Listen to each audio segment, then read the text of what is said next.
Donc, dans Illustrator, ce qu'on va voir ici, c'est comment faire du dessin en symétrie, comment récupérer dans Photoshop un graphisme Illustrator pour l'améliorer et puis le récupérer à nouveau dans Illustrator. Donc, il va migrer temporairement dans Photoshop. Très intéressant. Ok, dans Illustrator, vous allez faire un nouveau document. Nouveau document, vous prenez ce qui vient là, sauf que peut-être dans les paramètres avancés, vous pouvez changer le mode couleur de CMJN à RVB. Mais sinon, un A4 vertical comme ça me convient particulièrement. Ok. Ici sur le Mac, j'enfonce la touche F. Vous êtes sur un PC, vous n'avez pas besoin de le faire. Je pense que d'office sur le PC, quand vous enfoncez la barre d'espacement, vous arrivez à bouger le document sans problème. Alors on va faire apparaître les règles sur ce nouveau document en faisant un CTRL R sur le PC, Command R sur le Mac, ce qui correspond à affichage, afficher les règles, affichage règles, afficher les règles, View Rulers, Show Rulers. Donc les règles sont là et on va tirer au départ des règles un repère vertical. Donc vous positionnez le pointeur sur la règle verticale et vous faites un clic et glisser pour amener sur le document à peu près au centre là un repère vertical. À peu près au centre, ça n'a pas trop d'importance, je pourrais même le mettre expressément pas au centre, c'est pas un problème pour l'exercice. Je vais faire afficher la palette des calques, menu fenêtre calque, menu window layers. Et je vais prendre la bonne habitude quand je fais des repères de les mettre sur un calque qui va servir rien qu'à ça. Donc c'est le calque qu'on a actuellement, qui va devenir un calque repère. Je double-clique sur son nom, je vais l'appeler repère. Et j'ai plus besoin de pouvoir modifier la position du repère. Je vais donc verrouiller le calque et le contenu du calque est verrouillé. Les repères, le ou les repères que j'aurais mis sur le calque sont verrouillés. Vous avez dans le menu affichage une fonction qui permet de verrouiller les repères. View Guides, Log Guides. C'est une ancienne fonction de Illustrator qu'on n'utilise plus à partir du moment où vous utilisez cette technique de mettre les repères sur un calque rien que pour eux et de verrouiller facilement le calque. Vous voyez? C'est plus pratique de travailler comme ça. Dans InDesign aussi.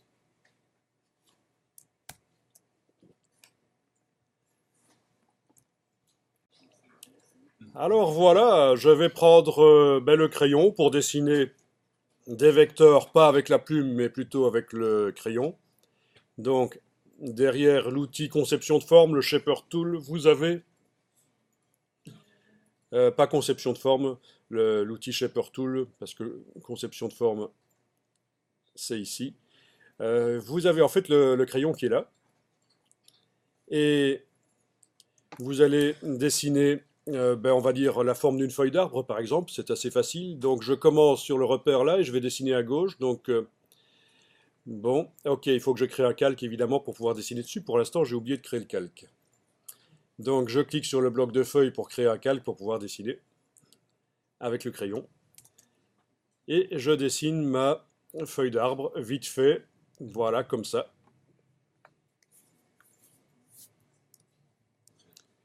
Ensuite, on va faire une symétrie par menu Objet, Transform. Et alors, vous avez Reflect ici, Objet transformé miroir, Object Transform Reflect. Voilà. Et on va choisir qu'on fait une symétrie verticale. Bon. Vous cliquez sur Copy et vous avez une copie. Alors, je passe en View Outline parce que mes traits n'avaient pas de couleur de contour et de fond. Comme ça, je vois tous mes traits, même s'ils ne sont pas sélectionnés, parce que si je reste en View Preview, en affichage aperçu, je ne les vois pas, donc je passe en affichage tracé. À partir de là, je déplace avec la flèche noire cette demi-feuille en enfonçant la touche majuscule éventuellement. Et voilà, j'ai ma feuille qui est là. Ce qu'on vient de faire ici, c'est l'ancienne manière de faire dans Illustrator. C'est sans doute celle que ceux qui ont étudié Illustrator connaissent. Est-ce que vous connaissez une autre manière de faire une symétrie dans Illustrator? Est-ce que vous connaissiez celle-là? Levez la main ceux qui connaissaient. Une personne, deux, trois, ok. 4, 5, ok. Et l'autre manière de faire, vous connaissez? Oui? Clic droit, Clic droit et demander, la même chose en fait. demander la même chose. Oui, ok. Donc c'est comme si je te demandais d'aller à la citadelle et tu y vas par une rue ou par une autre. Ouais. Pour moi, ça ne fait pas grande différence. Euh, Bon, non, il y a une manière de faire la symétrie et que directement, de l'autre côté, on voit en temps réel le miroir se faire. Eh oui. Bon, ben vous allez supprimer tout ce qui est là, vous sélectionnez supprimer les vecteurs et on va faire la manière moderne, enfin moderne, qui existe quand même depuis quelques années, hein. Je pense depuis 2013, pour faire des symétries en temps réel.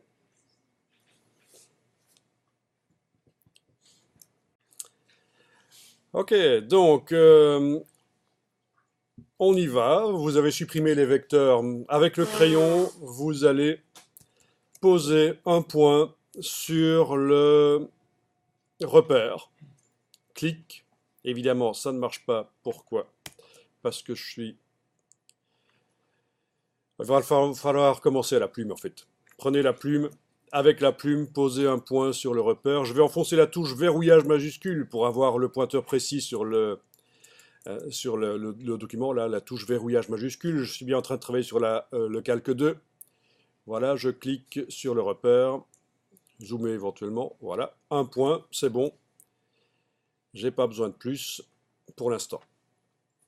Je repasse à la flèche noire, j'ai un seul point qui est là.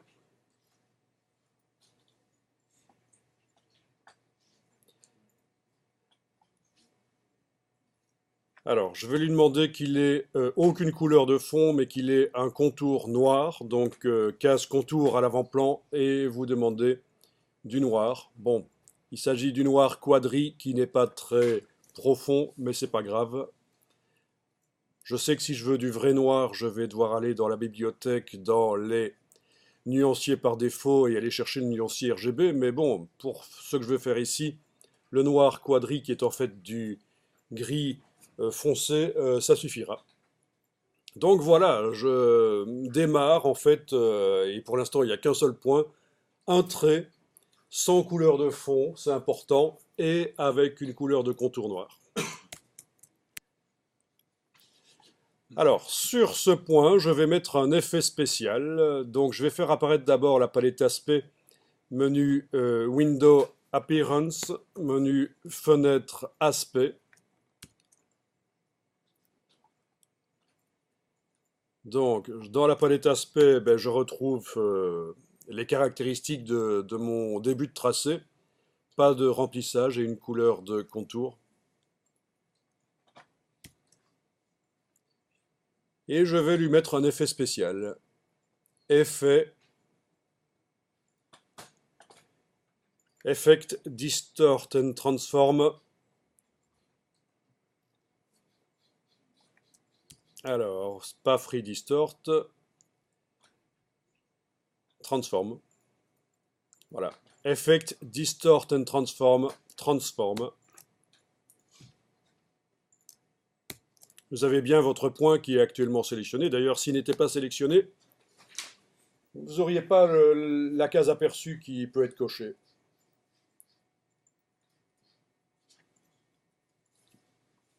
Vous savez quoi? Pour que ce qu'on va faire ici soit compréhensible, on va quand même continuer un peu le tracé du point, parce que sinon vous allez avoir difficile de comprendre. Cliquez sur Cancel, on va y revenir très bientôt. Vous allez prendre le crayon et vous allez positionner le crayon sur le point ici et faire un cliquer-glisser pour démarrer. Voilà.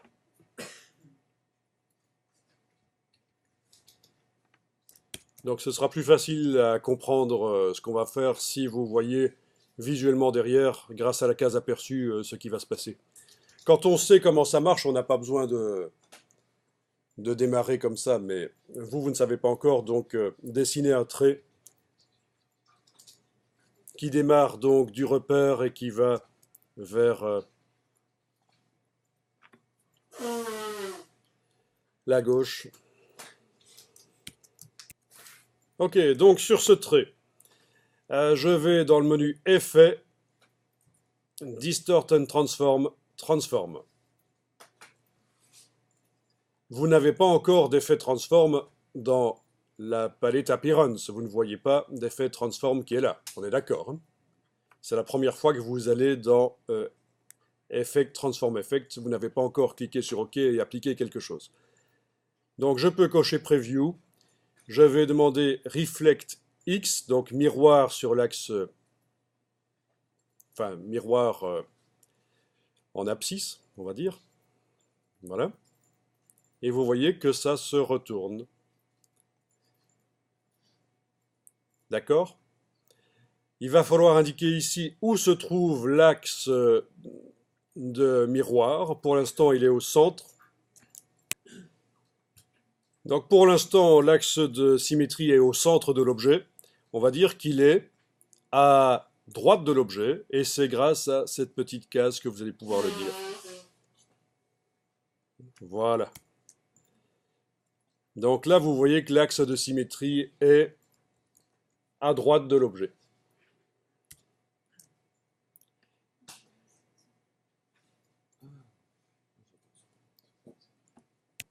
Alors, si jamais vous avez cliqué sur OK, ne retournez pas dans le menu Effet en haut de l'écran, parce qu'en fait, l'effet est déjà appliqué sur l'objet. Pour le transformer, cet effet, il faut cliquer ici sur le nom de l'effet. Pour modifier l'effet, il faut cliquer sur le nom de l'effet, Transform ici.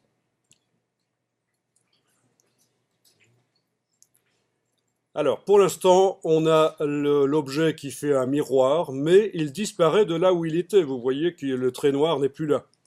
Il va falloir demander que ça fasse une copie. Donc, à la place de 0 copie, vous demandez une. Vous enfoncez la touche tabulation pour valider. Et là, vous devriez voir de chaque côté un trait noir. Le seul trait noir qui existe vraiment, c'est celui qui est à gauche. L'autre, de droite, c'est un miroir inaccessible avec les outils de manipulation des tracés, parce que c'est juste un miroir de celui de gauche. On clique sur OK. Voilà.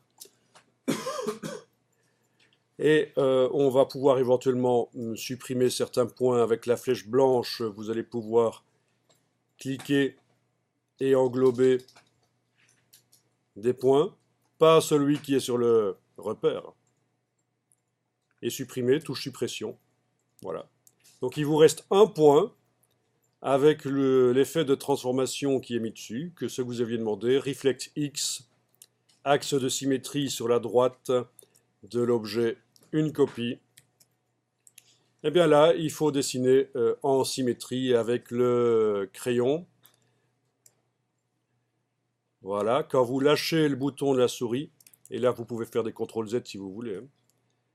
Quand vous lâchez le bouton de la souris, vous voyez la symétrie, et vous pouvez donc dessiner une espèce de feuille si vous voulez. À vous de voir quel genre de feuille vous voulez faire. C'est quand même pratique ça. On n'a pas besoin d'attendre d'appliquer un effet miroir pour voir ce que ça va donner.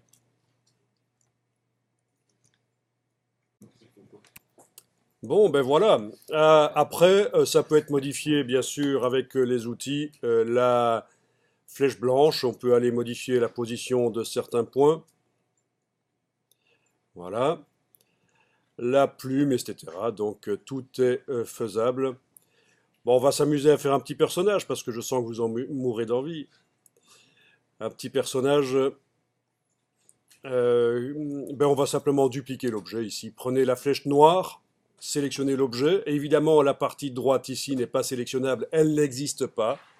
C'est juste une image miroir de ce qui se trouve à gauche. Avec la touche Alt et la flèche noire, vous déplacez ça vers plus bas, en fait. Ah, peut-être que vous avez fait une feuille qui est sur toute la... Et là, je fais CTRL Z. Une feuille qui est sur toute la page. Bon, c'est vrai qu'on pourrait... On va faire ça, on va agrandir la page. On va agrandir la page. Donc, prenez l'outil de modification du plan de travail et on va faire ça sur la droite. On va faire un petit personnage sur la droite cette fois-ci. Donc vous agrandissez le plan de travail sur la droite. Ça n'a pas d'importance le plan de travail tant qu'il est à peu près dans un format A4, A3 ou A5. Bon, c'est bon. Parce qu'il faut savoir que les outils de Illustrator sont optimisés pour fonctionner sur des formats standards de papier. Si vous les utilisez sur des formats minuscules ou trop grands, les outils ne vont pas réagir comme ils doivent. Leur pré-réglage, c'est plutôt pour des formats standards. Mais donc, tant que vous restez à peu près dans un format standard, ici je suis passé d'un A4 à un A3 en faisant ça, à peu près. C'est marqué là au-dessus, quelle est la dimension, 48 cm sur 31. Bon, peu importe. Puisqu'en fait, quand on finalise, on peut remodifier le plan de travail.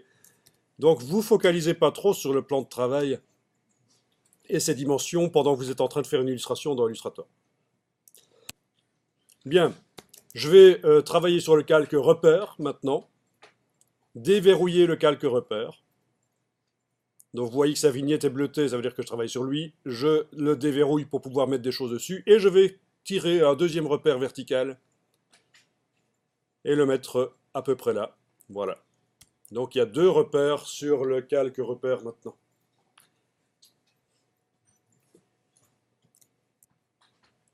Bon, une fois que c'est fait, vous allez reverrouiller le calque repère et indiquer que vous travaillez encore sur le calque 2. Et c'est là qu'avec la flèche noire, vous allez pouvoir prendre l'objet, avec la touche Alt, le déplacer, déplacer une copie, voilà, comme ça, sur l'autre repère. Ok, donc ici, avec la flèche blanche, je vais sélectionner beaucoup de points et les supprimer. En fait, pour me faciliter la vie, je redémarre d'un objet existant pour ne pas devoir reparamétrer toute la transformation, en fait. Vous voyez, au final, il me reste un point qui est là, qui contient l'effet de transformation. Point que je vais positionner là au-dessus, et je vais m'amuser à dessiner au crayon, par exemple, ou à la plume, un personnage. Je commence par la tête, voilà la tête, voilà, tout en sachant que je vais pouvoir le modifier après, etc. Ah ben, amusez-vous à faire ça. Vous voyez que j'ai supprimé un point, et je redessine un personnage. Et il est un peu foireux, évidemment, il n'y a pas de modèle, mais c'est le principe. Voilà. Ok? Amusant ça. Après, on peut modifier comme on veut. Vous voyez l'intérêt de ce genre de manière de dessiner en symétrie. C'est qu'on voit directement ce que ça donne. Ben, vous avez ça en 3D aussi, évidemment. Vous savez qu'en 3D, il y a plein de logiciels qui permettent de dessiner directement en symétrie. C'est un peu foireux, mais bon, mon personnage, c'est pas grave. En le retravaillant, en ayant pris un modèle photo en dessous, ça aurait été peut-être un peu mieux.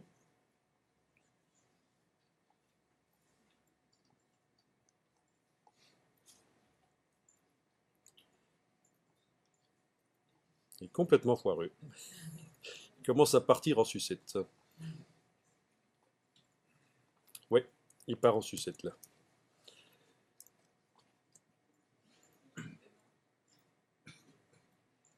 Et là, heureusement, je viens de me souvenir que le crayon permet de redessiner en fait. Mais oui, quand vous reprenez le crayon, vous pouvez reprendre un trait. Voilà, c'est prévu pour.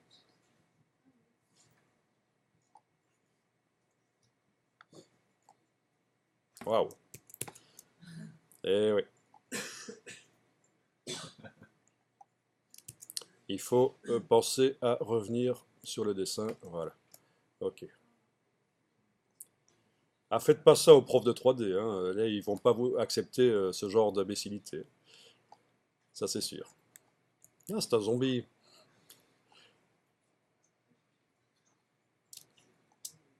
On va lui faire des cornes, hein. Tant qu'à faire.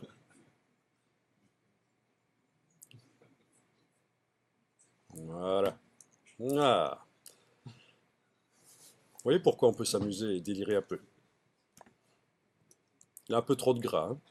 On va essayer de lui enlever un peu de gras quand même. Voilà. Oui, c'est un homme serre, mais oui, mais pour les femmes, tous les hommes servent.